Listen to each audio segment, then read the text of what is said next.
Welcome to toy-polloi.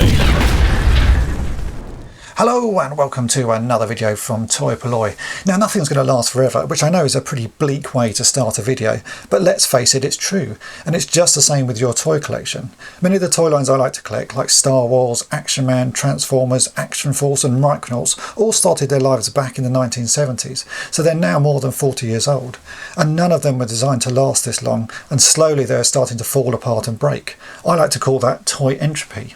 Back when I was growing up, toys were designed to be played with and not collected, so they were built very well and could take quite a beating without breaking. In reality, a toy only needs to last a few years though before a child will be bored with it and move on to something else. So the materials that most toys were made of, various types of plastic and rubbers, were all designed with a limited lifespan before they started to degrade. Some will last longer if they are stored in special conditions, but on the whole they will perish with time. So it's quite amazing how long these toys have survived already. You'll often find if you pick up an old Star Wars figure that it feels sticky, and that's the first sign that the plastic is past best. The stickiness is caused by the plasticizers used when making the toy leaching out onto the surface. Normally this can be washed off with hot soapy water, but it will return in time as the process continues and the figure continues to degrade. Another form of this leaching process that I see on carded figures is called frosting. The figures appear to be covered in a light coating of dust or frost, even though they are inside a sealed plastic bubble on the card back. Luckily this is an easy one to fix. Simply placing the card under a lamp with an old-fashioned bulb, the type that get nice and warm, will be enough to heat the plasticizers up and the frosting will disappear in a short while, but again it can return in time. Perishing rubber is something you have to look out for, as there are many toys that use rubber in their construction. G.I. Joe style figures like Micronauts, Cyborgs, A-Team and Advanced Dungeons & Dragons are held together by an O-ring inside the body. It's a great design as it gives the figures amazing posability, but over the years that rubber O-ring will perish and snap, and there is nothing you can do to stop it. If you have loose figures, it's a very easy thing to replace, and I do it all the time. But if you have a mint-on card example of any of these figures and the band breaks, what are you to do? The answer is you just have to live with the figure being in pieces inside the bubble, or open it. Blue Pants era Action Man suffers the same fate, and it's almost impossible to find one that hasn't had the head reattached with some elastic. Over the years the original rubber hardens and cracks and the heads just fall off.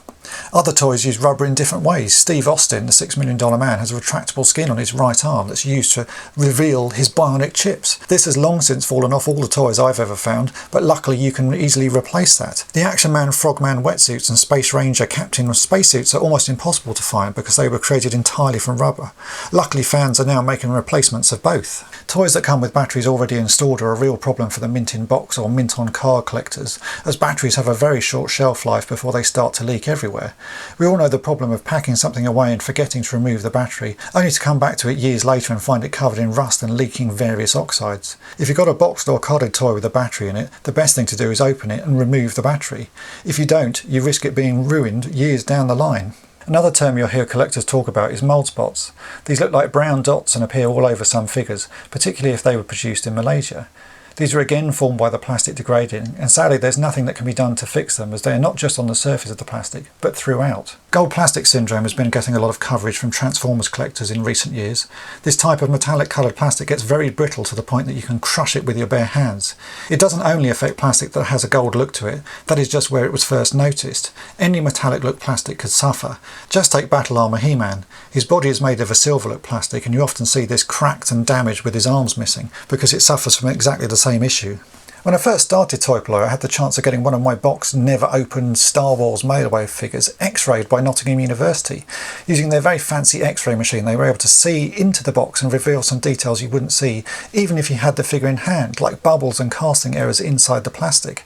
So it just goes to show that even though a figure that you would assume to be absolutely perfect because it's never been played with, never even been removed from its box, still has errors and bubbles and mistakes inside the plastic, so you can just never tell what a figure is going to be like. Many collectors like to get their prized possessions graded and encased in plastic to preserve them, but this will do nothing to stop the toys continuing to degrade.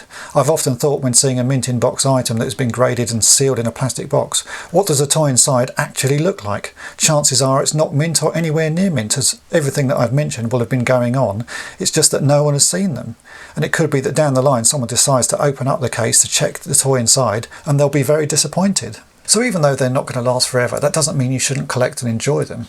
Just enjoy them for what they are, and if they break, repair them. And that's really what toy-polloi is about. All of these toys are going to break at some point, and what I want to do is try and show you how to fix them up and how to repair them. And you've just got to make the most of them while they're still around. Enjoy them, play with them, and just get something out of them.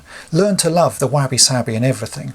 If you've enjoyed this video, then make sure to hit the subscribe button and tap the bell to be notified each time I upload a new video. And thanks for watching. Thanks for watching toy-polloi. Subscribe for more great videos. You can also follow toy-polloi on Twitter, Facebook, and Instagram.